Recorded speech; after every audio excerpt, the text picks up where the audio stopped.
ఆంధ్రప్రదేశ్లోని ఒక చిన్న గ్రామం. పగలు ఎంత ప్రశాంతంగా ఉంటుందో రాత్రి అంతే భయంకరంగా మారుతుంది. ఆ గ్రామం చివర ఒక పాత మర్రి చెట్టు ఉంది. ఆ చెట్టు కింద ఎవరు రాత్రి వెళ్ళరు. ఆ రాత్రి గడియారం 12 కొట్టింది. చంద్రుడు ఎర్రగా మారిపోయాడు. గ్రామం మొత్తం నిశ్శబ్దం.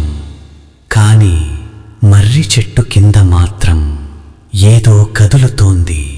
చెట్టు వేర్ల మధ్య ఎర్రటి వలయం గీసి ఉంది. పగిలిన గుట్లు, నిమ్మకాయలు, రక్తం చిందినట్టు కనిపిస్తున్న మట్టి. ఇది సాధారణం కాదు, ఇది చేతబడి. అక్కడ ఆమె నిలబడి ఉంది. నల్ల చీరలో జుట్టు విప్పి ఆమె కళ్ళు నిప్పులా మెరిశాయి. ఆమె పెదవులు కదిలాయి. రక్తం కావాలి. ఒక్కసారిగా చెట్టు వేర్లు కదిలాయి. అవి పాముల్లా ముందుకు సాగాయి, ఎవరినో పట్టుకునేందుకు. ఇది కొత్త శాపం కాదు.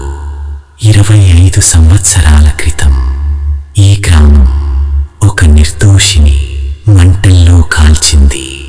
ఆమె పేరు నాగవల్లి. చంద్రగ్రహణం ప్రారంభమైంది.